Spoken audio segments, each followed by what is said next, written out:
All right. So my name is Brian, and I've been talking about leftism and Stoic calm, and I'm going to go add to the culture war in Stoic calm.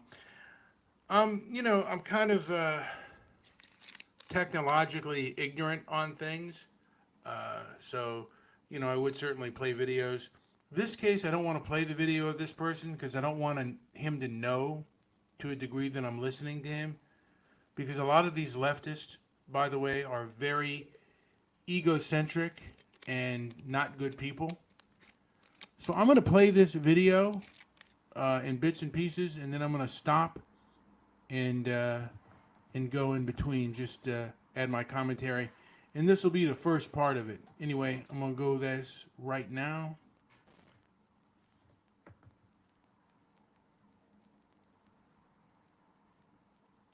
I'm going to start this video. This is called "The Future Is Not White." And I just also wanted to add, by the way, that these many of these woke leftists have no mercy or no understanding. They're there for you to. They're there for obedience, and if you're not obedient, they will go to hurt you. Anyway, let me play this video. What's up, y'all? This is Hammer here again, back with another video. And today I'm going to be talking about white grievances.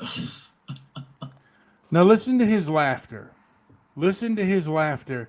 This guy has no empathy, no nothing. So just get this through your head on what a lot of these leftists think of you.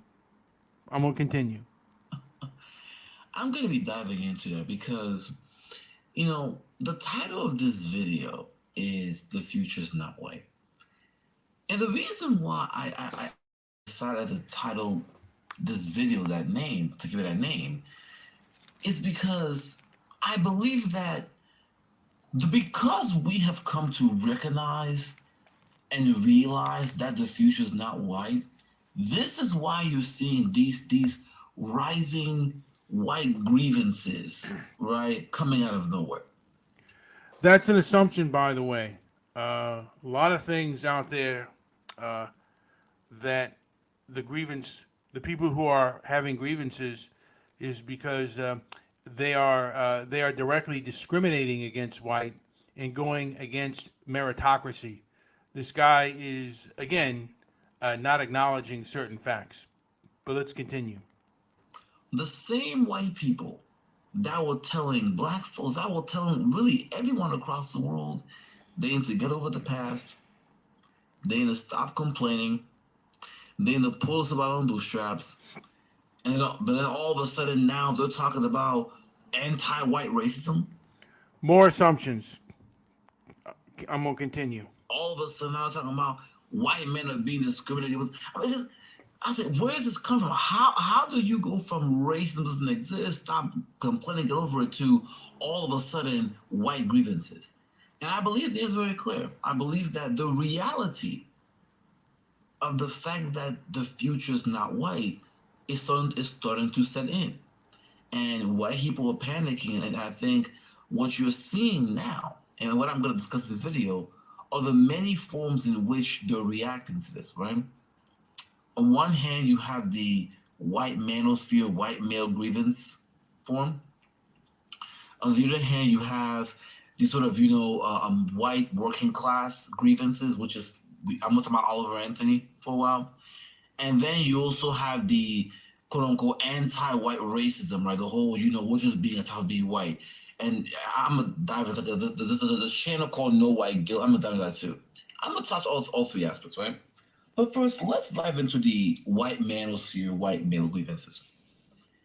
One of the best examples of this whole idea of the white male grievance is Martin Goldberg, who's and his pictures actually you can see it right here, but he, in my opinion, represents a lot. Right now, he used to have a channel called Economic Invisibility, talk about a range of the relations, right?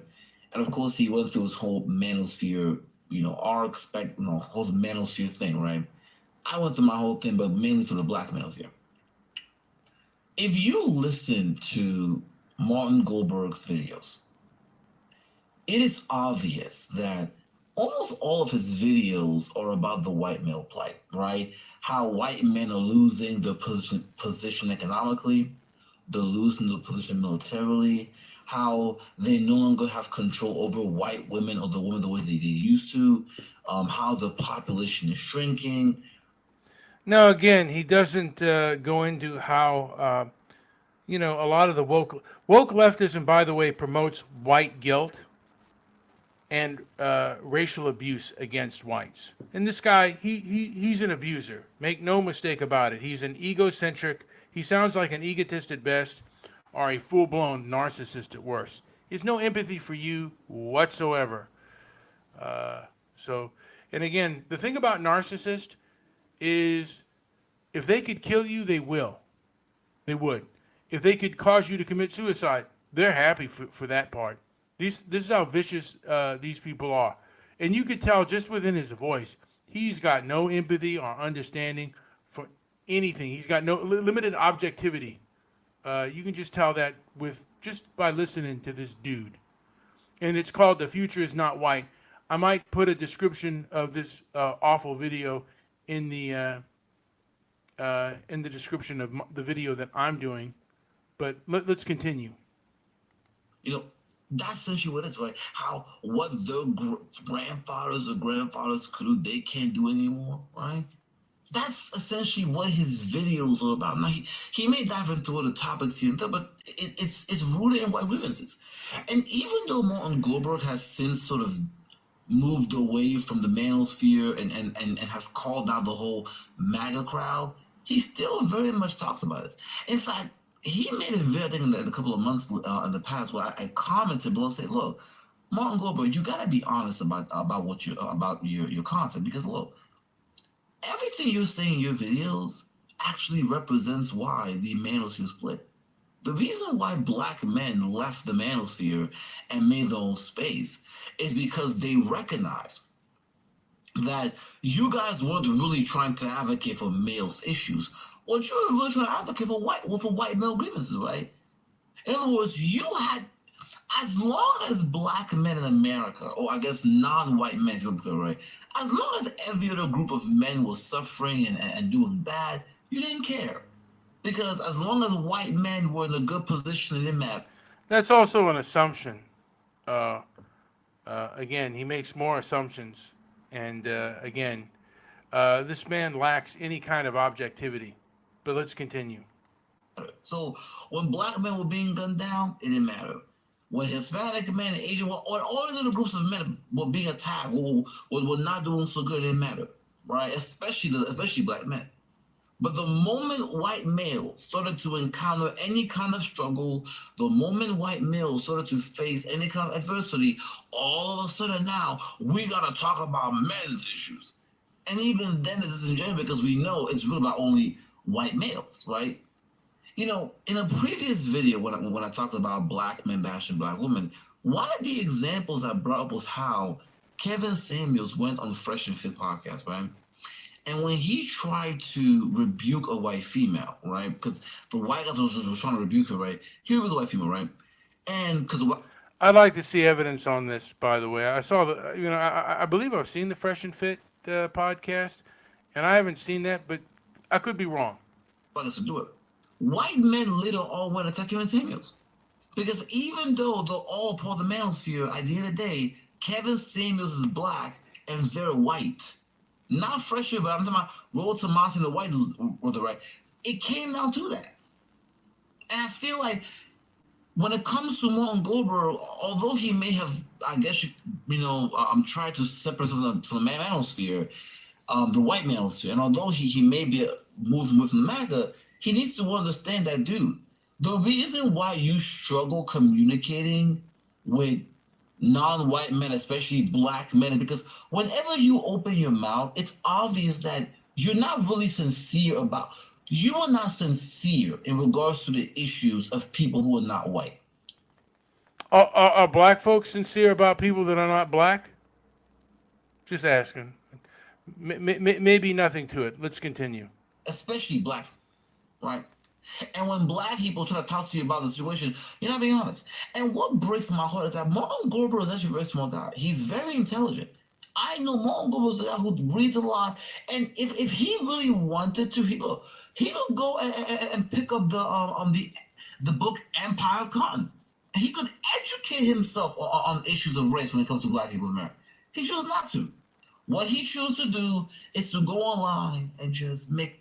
When it comes to every other topic, he's willing to go and educate himself. But whenever when it comes to race, when it comes to black people, oh no, he's not going to educate himself. He just wants to go and just start spouting all kinds of crazy stuff. I wonder what that crazy stuff is, or what he can, because I haven't heard Matt Goldberg. But let's continue. Right? Because for him, all he's focused, all of this really comes down to is the white male grievance, white male plight. Right? Which ties back to the whole idea of, look, the reason why they're focusing so much on the white male plight, the white male grievance, because once again, it's obvious to them that the future is not white. Like, the future of the globe is not going to be white males. That's not what's going, and they can see that. But what I'm going to tell you, Martin Goldberg exists, okay? The reason why this white... We already know, well, I mean, again, the majority of people in the world are not white. However, people of color, particularly Africa, goes to Europe far more than Europe goes to Africa. And they're accepted far more, like the UK accepts far more African and, sub-Saharan African, Northern African Arabs more than Japan does. Oh, I wonder why that is. What does the UK gain for its tolerance? I'm just curious on that. To be called racist and hateful? Is Japan racist and hateful? Let's continue. Male plight is not going to work is because it's viewed as disingenuous, especially when it comes to black men. Because what you white males are going through right now is nothing compared to what black men went through just in a... By the way, I want to mention this guy sounds like he is a foreign-born person. So not necessarily born in America. He could be, but he sounds like he has an accent. If I'm wrong, I'll say, hey, he's full ADOS, what they call, what is it, ADOS, descendants of slave. Let's see, ADOS, Africans, descendants of slaves, kind of thing, or Americans of descent of slaves, American descendants of slaves, and he does not sound like one of them. He sounds like he went to a country that was predominantly black. He came from a country that was predominantly black, and came into a country that is predominantly white. So this guy is, like I said, he goes right to it. Here we go. America globally. You think about what happened in the Congo with King Leopold. You think about colonization. You think about slavery in the United States. You think about the slave plantation in Jamaica and Haiti.